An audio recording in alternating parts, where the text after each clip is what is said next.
கொண்டாட்டத்துக்கு ஒரு தலைவன் இருக்காருன்னா மதுரையில் அது கள்ளழகர் தான்.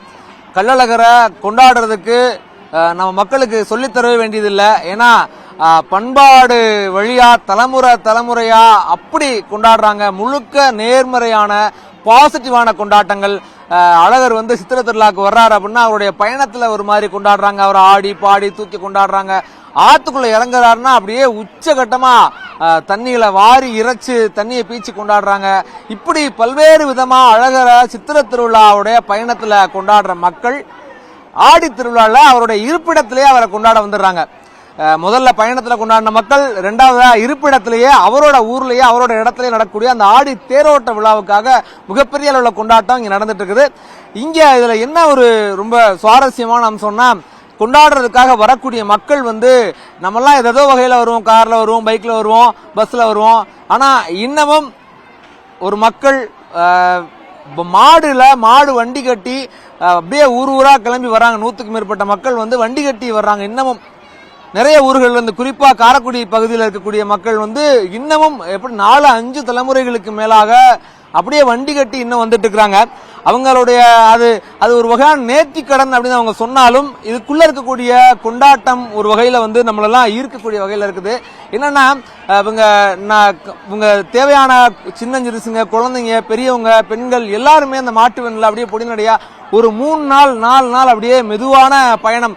இன்னைக்கு அந்த பயணங்கள்லாம் யோசிச்சே கற்பனையே பண்ண முடியாது. பயணம் போறவங்கிற பேர்ல என்னென்னவோ பண்றாங்க. ஆனா இது இன்னமும் அவங்களுக்கு அவங்களுடைய பண்பாட்டு குறியீடாக இந்த பயணம் ஒரு வகையில இருந்தா கூட அவங்க கொண்டாடுறதுக்கு இது ஒரு மிகப்பெரிய வாய்ப்பு. உண்மையை சொல்லணும்னா திருவிழாக்கள் சமூகத்தை, மக்களை, மனிதர்களை உயிர்ப்போட வச்சுக்கிட்டே இருக்கு அப்படின்னா அதுல அந்த உயிர்ப்போட இன்னும் எவ்வளவு உயிர்ப்பா வச்சுக்கிறது அப்படிங்கறதுல மக்கள் ரொம்ப விடாப்படியா சில விஷயங்களை கடைபிடிக்கிறாங்க. அதுல ஒண்ணுதான் இந்த வண்டி கட்டிக்கிட்டு திருவிழாக்கு வரக்கூடிய அம்சம். இங்க பாருங்க, வண்டி கட்டி இங்க இருந்து அப்படியே 100க்கும் மேற்பட்ட வண்டி கட்டி இங்க அழகர் கோயில்ல தேரோட்டம் பார்த்துட்டு தேரோட்டத்துக்கு 3 நாள் முன்னாடியே வந்துடுறாங்க. முதல் 2 நாள் முன்னாடியே வந்தவங்க இங்க அப்படியே ஆடுகளை கெடா கொண்டு வராங்க. இங்கேயே உரிச்சு சமைச்சு அப்படியே சாப்பிடக்கூடிய காட்சியெல்லாம் பாருங்க.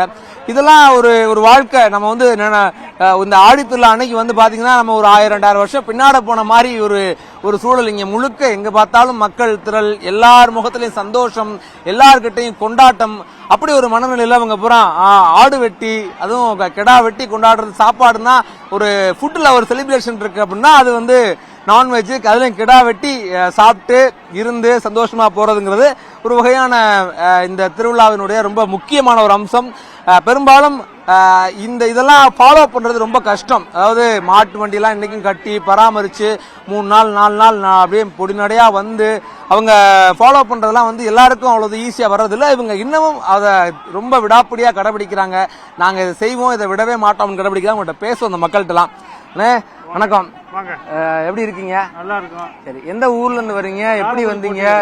எதுக்கா? காரைக்குடி கோட்டைக்கு வரோம். சரி, இந்த கோயிலுக்கு வர்றதுக்கு 1 மாதத்துக்கு முன்னாடியே நாங்க விரதம் இருந்து வண்டி ரெடி பண்ணி, மாடு ரெடி பண்ணி, கிடா வாங்கி, எல்லா சாமானும் வாங்கி ரெடி பண்ணி 6 நாளைக்கு முன்னாடி கிளம்புறோம்.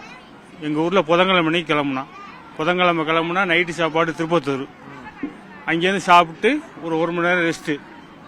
திருப்பி மறுபடியும் எஸ்எஸ் கோட்டைக்கு பூட்டி விட்டோம்னா நைட்டு 1 மணிக்கு வரும்.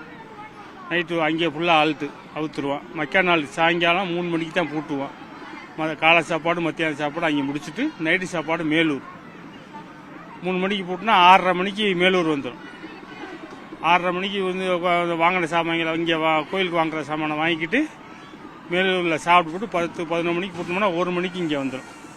மக்கா நாள் சாயங்காலம் காலையில் வெள்ளிக்கிழமை தீர்த்தாட எல்லாரும் முடி இறக்கி தீர்த்தாடுறதுக்கு மேலே போயிடுவாங்க. கிடாய்க்கு தீர்த்த எடுத்தாந்துருவாங்க. எடுத்தாந்து வச்சுட்டு மக்கா நாள் தேருக்கு முதல் நாள் கிடா விட்டுரும். ஆளுக்கு ஒரு வண்டிக்கு 3 கிடா குறையாமல் வரும். எல்லாரும் நாங்கள் ஒரு 17 வண்டி 20 வண்டி வந்திருக்கோம். எல்லாரும் ஆளுக்கு 3 கிடா 4 கிடா 5 கிடான்னு கொண்டாடுவாங்க. வெட்டி எல்லாரும் இங்கே சொந்தக்காரெல்லாம் அங்கேருந்து இங்கே வருவா. வருஷம் வருவா. நாங்கள் எங்களோட பிள்ளை கல்யாணம்னா எங்கள் பேர் நம்ம பேரை எங்களுக்கு மகவட்டு பிள்ளையோ மயமட்டு பிள்ளையோ பிள்ளை வந்துட்டா கிடா வெட்டி சாமி கும்பிடுவோம். அதுதான் எங்கள் பாரம்பரியமே. எங்கள் இது நான் 5வது தலைமுறை. எல்லாரும் வந்துக்கும். எல்லாரும் கோட்டையர் வேளங்குடி பக்கத்து ஊர், எங்கள் ஊருக்கு பக்கத்தில் வேளங்குடி, அவங்களும் சேர்ந்து வந்து எல்லாரும் பண்ணுவோம். எங்கள் சொந்தக்கார அங்கே உள்ள சொந்தக்கார பூரா இங்கே வந்துடுவாங்க, வந்து சாப்பிட்டுட்டு எங்கள்கிட்ட எல்லாரும் பண்ணிட்டு போவாங்க.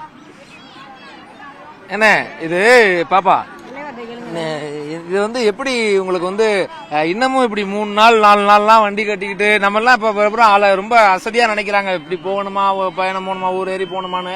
எப்படி இவ்வளவு தூரம் இவ்வளவு எனர்ஜியா உற்சாகமா அப்படியே 3 நாள் 4 நாள் குழந்தை குட்டியெல்லாம் கூட்டிட்டு எப்படி வர்றீங்க? ஆயிரங்கத்தால இது வந்து ஒரு 400 வருஷத்துக்கு முன்னாடி முப்பாட்டனார், அதுக்கு முப்பாட்டனா இப்படி வந்ததை இன்னமும் 1000 விஞ்ஞானிய உலகங்கள் இன்னைக்கு எவ்வளோ காரு வண்டி எவ்வளோ விஞ்ஞானிய காலத்தில் இன்னும் அதை வந்து நாங்கள் விடக்கூடாது, எங்களுக்கு அப்புறம் எங்களுடைய பிள்ளைய பேரம்பத்திய இதை வந்து தொட்டு செய்வாங்கன்னு ஒரு இதோட வந்து நம்பிக்கையில் வந்துக்கிருக்கோம். அந்த அளவுக்கு எங்களுக்கு அலர்மலான் 18ஆம் படி கற்பன் அந்த அளவுக்கு வழிவிட்டுக்கு இருப்பார். ஆமாம், இது தொடர்ந்து எங்களுக்கு இது ஒரு வரப்பிரசாதம் மாதிரி. அங்கேருந்து நாங்கள் ஊரில் இருந்து ஒரு 6 நாள் எங்களுக்கு எந்த இதையும் நினைக்காம இது வந்து 6 நாள் எங்களுக்கு ஒரு ஜாலியான வாழ்க்கை. ஆமாம்.